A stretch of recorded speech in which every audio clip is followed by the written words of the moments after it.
Kok negara nggak menyelesaikan persoalan tapi bikin masalah? Kan ini problem buat kita gitu loh. Kalau yang ilegal, Pak Isite tangkap. Nggak benar tangkap. Nah ini siapa yang ditangkap? Negara memproduksi penjahat. Sudah jelas-jelas salah, cabut aja, emang kenapa sih? Berputar-putar gitu loh. Terus yang mau bikin apa? Nah inilah republik paling membingungkan buat saya.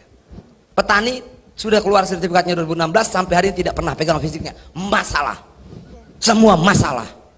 Kalau kita bicara Indonesia begini dalam pandangan saya. Indonesia tuh luar biasa.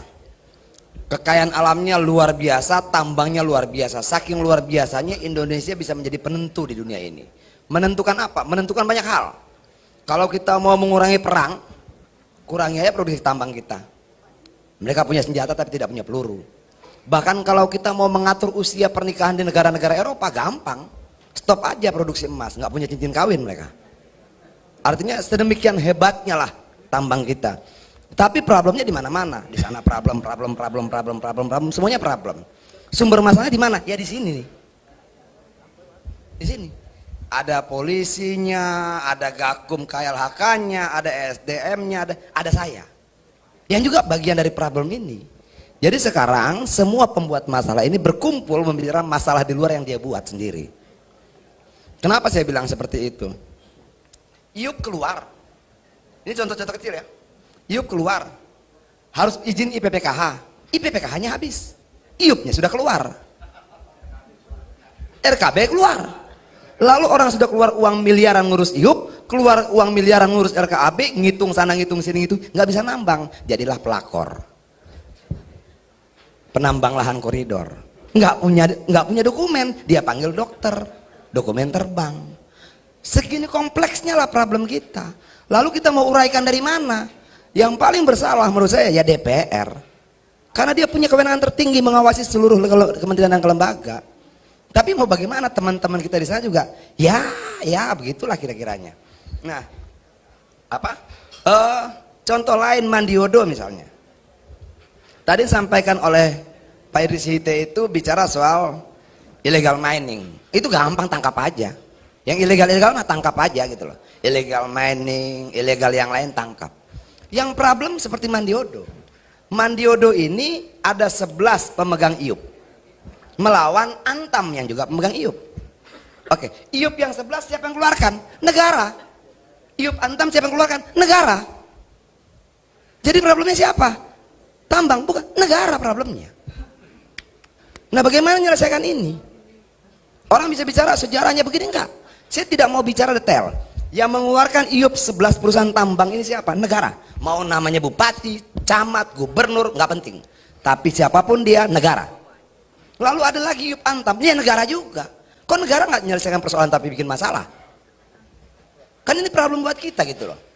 Kalau yang ilegal, Pak Isite tangkap. Nggak benar tangkap. Nah ini siapa yang ditangkap? Lalu negara dengan gampangnya bilang begini, ya sudah kalian berperkara di pengadilan. Sementara akar izin semuanya itu negara. Nah, setelah berperkara, mereka jatuh miskin, jadi pelakor. Negara memproduksi penjahat. Nah ini gimana gitu loh. Saya datang ke teman-teman Antam, saya bilang, ada nggak sih? Dulu Jokowi bilang harus ada restoratif justice. Ada banyak problem di republik ini yang mungkin tidak bisa dijangkau dengan indahnya kalimat dalam undang-undang, tapi bisa dijangkau dengan indahnya hati para pihak. Ayo kita duduk sama-sama, kita bicara restoratif justice. Kenapa? Dua-duanya korban negara. Nah, yang kayak begini bagaimana? Itu loh, saya sudah bicara dengan Antam, nggak bisa. Lalu datang lagi satu problem lagi.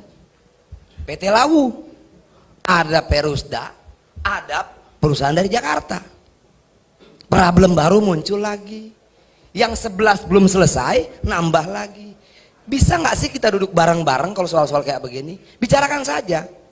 Itu, atau sama-sama mencari backingan untuk mengadu kekuatan. Atau apa gitu loh. Orang pernah bilang sama saya, lu kalah Yan? Iya saya kalah hari ini. Minggu depan belum tentu. Tahun depan belum tentu. 2 tahun lagi belum tentu. 2024 belum tentu. Dan jangan salah, saya juga pemburu yang baik. Pendendam yang baik. Kita simpan problem ini 1 tahun, 2 tahun, 3 tahun, 4 tahun, 5 tahun sampai kita mampu menyelesaikan. Nah ini masalah yang banyak sekali. Apa Mulainya dari mana? Ini yang Sulawesi Utara kan?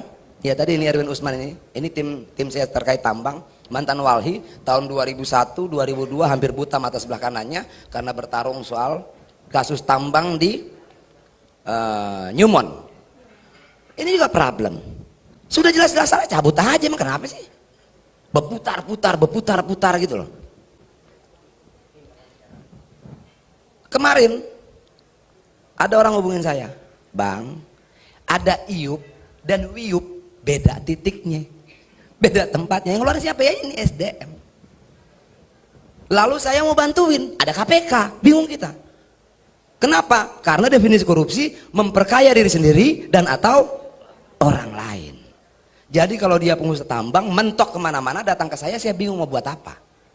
Saya bantuin dia untung terpenuhi unsurnya, saya nggak bantuin dia buntu, investasinya rusak. Terus saya mau bikin apa? Nah inilah republik paling membingungkan buat saya. Untuk menghilangkan kesuntukan, kebuntuan saya biasa jalan ke Gede Bage, beli pakaian bekas, kemarin ditutup. Jadi komplit persoalan buat saya ini. Nggak maksudnya, lalu saya mau kemana? Wisata gagal, apa gagal segala macam. Berapa hari yang lalu datanglah Satpol PP ke tempat saya karena November nanti mereka akan dihapus honorer dan PTT. Masalah. Lalu datang pedagang thrifting. Masalah. Lalu datang lagi dari Pancawati 1.300 petani sudah keluar sertifikatnya 2016 sampai hari ini tidak pernah pegang fisiknya. Masalah. Semua masalah. Nah, kapan waktu saya mau kumpulkan informal, kita diskusi mau kayak apa, pilihannya cuma dua kok. Kita selesaikan dalam diskusi, kita cari jalan keluar sama-sama, atau kita bertarung adu kuat. Yang pasti ada korbannya, mau malu, mau duit, mau apa, pasti seperti itu. Kenapa? Karena kadangkala cara paling gampang ya bagi Pak Pipit ya sudah berperkara aja kalian. Itu loh. Apakah cara itu selalu efektif? Enggak. Belum lagi informasi lain. Ada menteri katanya dengan deputinya minta saham. Ampun. Oke. Nggak perlu sebut nama, tapi kayaknya pikiran kita hampir sama di sini. Iya. Kenapa sih republik ini harus begitu? Kenapa sih pejabat kita tidak pernah tahu kapan berkata cukup? Kan nggak perlu sebut namanya ya Mbak ya. Tapi kita tangkap poinnya Bang Adian oh, iya. ya. Oke, terima kasih. Merdeka. Terima kasih banyak Bang Adian.